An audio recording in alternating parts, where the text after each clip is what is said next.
now you're doing movies and Netflix specials. It's been incredible seeing this growth. And what I like about it is you really bet on yourself because, you went on your own, you left Cometown, Yeah, and you really just bet on yourself to succeed, and you've done just that. So can you speak a little bit about, really just putting yourself out there because that was definitely a risk and it's paid off. sure. Yeah. I mean, I don't know, man. I guess what the way I look at it is the first when you decide, like when I was like 19, I was like, I don't want all I want to do is whatever I want to do, right? When you decide to do stand-up comedy, when you're like, I don't want to make a living, I want to be poor. I want to be poor. I want to live with four other grown men. And like the only thing you get out of that is never having to wonder what if I tried or never having to like answer to anyone. Just like I haven't had a real boss since I was maybe like, you know, 22. And even when I had those bosses, I could always quit that job no matter what. And every time something good would happen in my career, I just kind of felt like, um, I just kind of felt like this is awesome. I want to keep doing this. But the thing I like, what I prize the most is always being able to, whenever I just kind of have an idea, just kind of go for it. And, I don't really see it as risk. I see it as like the whole point of doing something creative with your life is, um, let's try something new. You know what I mean? Like whenever you're feeling like you want to do something, don't get trapped in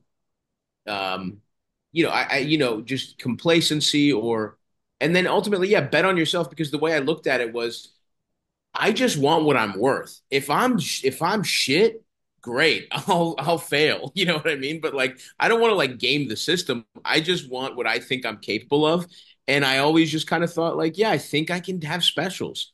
I think I can be kind of funny on screen, and I've always loved my first love, even before stand-up comedy, was the kind of dumb, like over the top zany comedy that doesn't really make any sense with a protagonist that's really fucking stupid.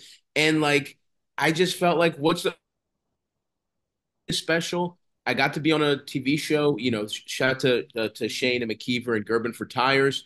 And really, the next thing was like that I was interested in was movies. And yeah, I didn't want to wait around and pitch to a bunch of big studios, and hopefully someday they would give us a lot of money to make a movie. We got Dark Sky just kind of came in and offered to work with us on a, low budget, but who gives a fuck? Everything I started, like you said, Cometown, what first launched my career was me and two of my friends with a Zoom recorder and no plan whatsoever. And so I know most of my career has been a podcast, posting clips on the internet changed my life. And so I was like, yeah, I don't need this. The second we had the opportunity to make a movie, it was like, let's do it and we'll figure it out. My whole career has been kind of like a low budget risk. And so let's just have fun. And whenever you have the opportunity, let's do it. So yeah, man, I always just felt like I just felt like betting on yourself was a no-brainer, not like, and just whatever happens, happens. And when you're prepared to fail, everything is just kind of a bonus, Like I can't believe it's gone this well either, but I'll take it. I love that DIY attitude. It's such a great attitude to have, and I love that you want to create and bring something new into the world. Talk to me about the genesis of Let's Start a Cult. How did this idea come about? I read that you had like filmed a short a few years back, and this kind of built off that. Yeah, yeah, we did and again, it's kind of that same ethos of like, let's just make stuff and not worry about it. I mean, we did a short. Ben Kitnick, who's our director, this was his idea. He was like a young filmmaker who just wanted to get a lot of funny people that he knew in New York. He kind of cold approached me. I didn't really know him at all. And he got me and a bunch of other funny people, and we literally just, he had a rough outline, and it was just this idea. It was the basic idea that became the movie, which is what if a guy in a cult was so obnoxious everybody killed themselves without him. And that was pretty much it. And we just went to the Catskills and we took like a 3 hour drive. And we had literally like 70 hours in this Airbnb, and we just filmed a short out of it. And it was one of those things where no money. We were just like, fuck it, sounds kind of fun. We're all free. We all just like making stuff. And and then yeah, they were just kind of we had after we did it, we all liked working together, and it was one of those things where we were like, hey, someday this could make a good movie. Never expecting it to become a movie, to be honest with you. I thought like that was fun. We'll see what happens. And then yeah, like the production company just approached Ben and he kind of pitched this idea to them, and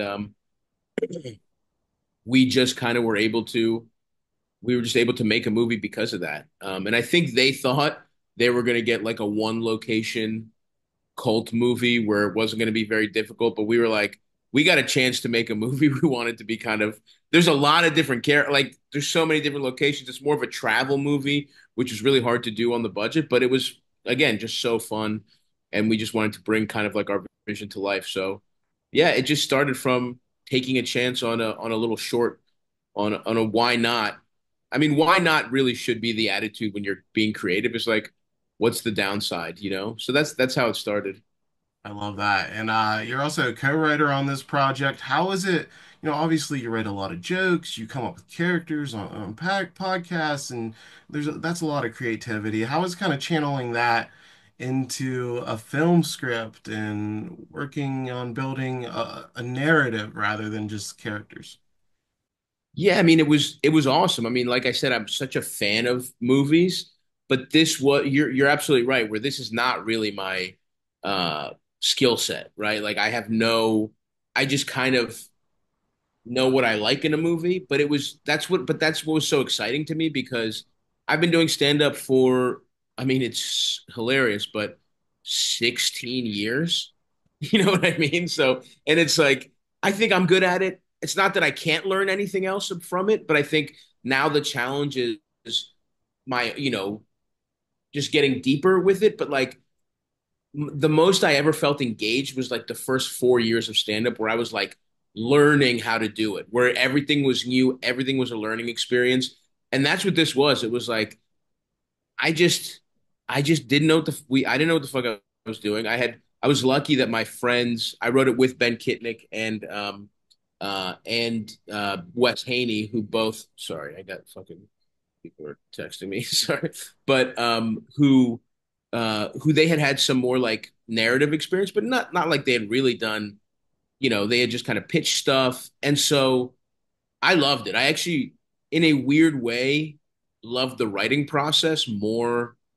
There was something really fulfilling about the writing process because you didn't need anyone. It was like it's you with a laptop and you're like figuring something out. Where my whole life has been, we got to get at least 20 people in a room so that they can listen to me so I can figure it out. And yeah, getting a narrative together, working off an outline, thinking about it was just like it was just a really rewarding experience. And I think we came out with a really good.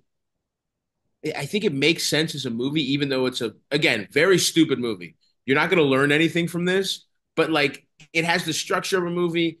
I think our characters all change. It's all that basic shit that you want out of a movie.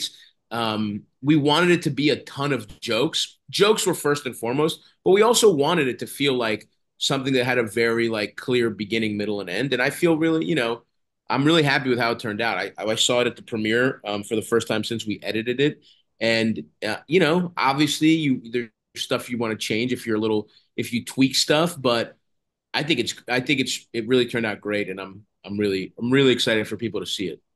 Yeah, I can't wait to see it myself. And the premise of just missing out on the mass suicide is so funny on itself. And then the trailer, your character is just completely obnoxious. How is it really crafting that character of Chip and defining who he was on screen? Yeah, I mean, my favorite trope, right? Like what I grew up on was, and what I think is one of the funniest guys possible, one of the funniest characters possible is very confident, very stupid. If you have somebody who's both of those things, it's gonna be funny, right? Like from literally Adam Sandler, Will Ferrell, Danny McBride to now Tim Robinson, right? Like what his he has a kind of like he pushes it to the extreme with like the dumb, angry guy, but like passionate, dumb, and like wrong. So funny always. And I think this was just kind of like my spin on it. So starting there, that was the idea. Let's start there. Let's start with like dumb, dumb, and wrong. And then, you know, that was the fun part of writing the movie. It's like, how does a guy like this exist? And like, we see a little bit of his backstory. You get to see how he becomes the way he is. But portraying it was pretty easy to portray a stupid, confident guy. I have 35 years of experience doing that, so that was no problem. But yeah, it was just I wanted to play with that trope and kind of play a version of the characters that I loved growing up. Yeah, always good when you can bring in that life experience for sure. And there really is a great cast assembled here. And one interesting member, I saw CM Punk was in the trailer. How is it working Yes. with him? He's a very smart and witty guy too. Dude, he was awesome. And yeah, our cast in general, that's what struck me watching it again. Because when you're editing it, you're so in the thick of things that you just kind of take things for granted. You're just like, how can we make this work? And it's been probably like 6 months. And I not to, I guess I'm really proud to toot our horn here because that the entire cast is very funny. Like there are people who only get to say one or two lines that could star in their own comedy. We got so lucky if you look at, like just like small examples of like Edie Modica, who was Monica, I don't remember how you say her last name, but Edie, who I've been friends with since I moved to New York, she was so funny in Jury Duty. She's like kind of that whole cult is so funny. And they're just, they're in the beginning of the movie. We have Bobby Kelly, who is a legendary, hilarious comedian who he's in there for like a couple scenes. We have very funny people who pop in for a couple scenes, and CM Punk was it was funny because in some ways before I didn't, obviously I was a fan of his, but I didn't know the guy at all, and he's funny, but like wrestling funny, it's like is that going to translate to in a movie? You're kind of nervous, so we have this whole super talented cast, and then the wild card is the most famous guy in the movie, and he was fucking great. Like that was I was so happy and so surprised by he took it so seriously. And not to say he wouldn't, but it's like you just never know what you're gonna get from somebody, you don't who you don't know personally. We that was the thing. We knew most of these people personally for the on the rest of the cast. And he was so cool. He took it so seriously. He like really he wanted to get the lines right. He cared about the jokes. He cared about the timing. He was open to notes. He was just like a great guy to collaborate with. And I barely had any. My scenes, unfortunately, were not really with him. I had like a little. I had most of his scenes. He's crucial for a couple other characters, but just on set, I was around. I was around every day, and I was, he helped write it, so I was just there kind of like talking through it with everybody whenever we were filming big scenes. And he was awesome, dude. And he's so funny in the movie. The way it came out so great. And he has a couple lines that get as big a laugh as anything a comedian says in this movie. That's really awesome. I'm glad that paid off. And were you much of a wrestling fan? Are you a wrestling fan? I was, yeah, me and my brothers were big wrestling fans until I grew up in the height of the Attitude Era until I stone cold stunnered my brother in a way that his eye hit my knee, and then he had a humongous black eye, and my mom and dad banned wrestling for like 2 years, and by that time it was like we were just kind of out of the we still see some big pay-per-views and that kind of thing, but like that injury kind of stopped my extreme wrestling fandom. But you know playing No Mercy on N64 and like Yeah. kind of shit. And so the Attitude Era, the WCW versus WWF feud, that was kind of like the height of the shit. And the NWO, I was a big Wolfpack fan. But yeah, me and my brothers fucked each other up so much that our parents, that was the only thing they really banned that they were really like adamant about.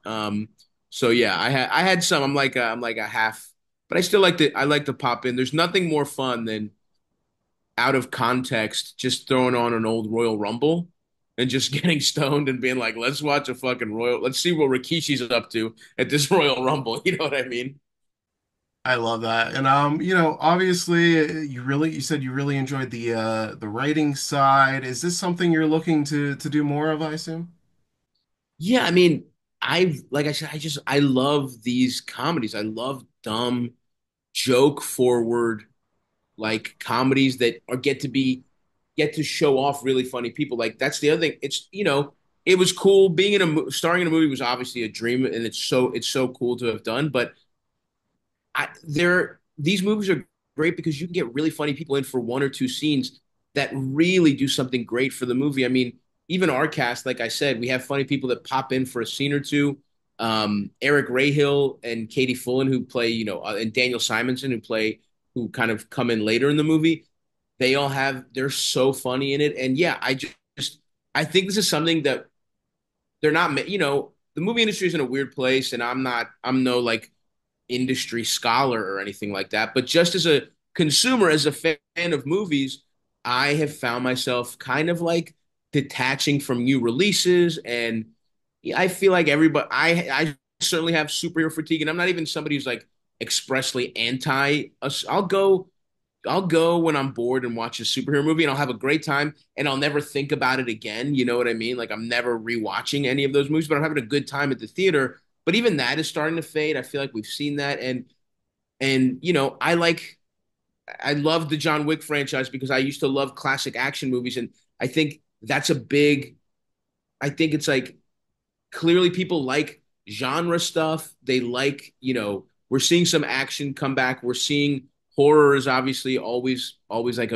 always kind of cost effective. They're going to keep making them. And the one thing from my childhood that I feel like hasn't really come back are original, semi low budget. These don't have to be expensive movies, stupid comedies, and just the whole betting on yourself thing. This is what I like. This is what I want to do. If I was probably taking my career more seriously, maybe the smart thing would be to pitch a TV show and try and, get steady work. But you know what? I've worked on some of those. A lot of work, dude. Seems like a fucking real job. And what I love about movies is you can just make a fun movie. You work on it you write it, you work on it for a couple months, and then it's done. People get to see it. And so I think the last couple of years exploring what I'm interested in, I just love the product of a movie, and I think funny comedies are just not being made. And I also just think for my lifestyle, I like working on movies. It's fun. Stand up is a very like individual thing, and this feels like you're on a team with people. It really is like everybody is trying to get the same goal done. So I just loved it personally, and I creatively, I think it's one thing that I think people love rated R comedies. They all do, and for some reason they don't get made. So if I can use whatever weird little internet fame I've been able to carve out to make like mid budget to low budget really dumb comedies, I would love to do that. And in addition to touring, and I love being on tires. I'll do that show as long as they want me on it, I'll be on it. But yeah, that's I really love making comedies, and hopefully as long as things are going good in my career, I think that's going to be what I'll be trying to get accomplished myself. That's awesome, and I'll keep on watching them for sure. Congrats on this release, and thank you so much for your time, Stav. A real pleasure Thanks, dude. speaking with you.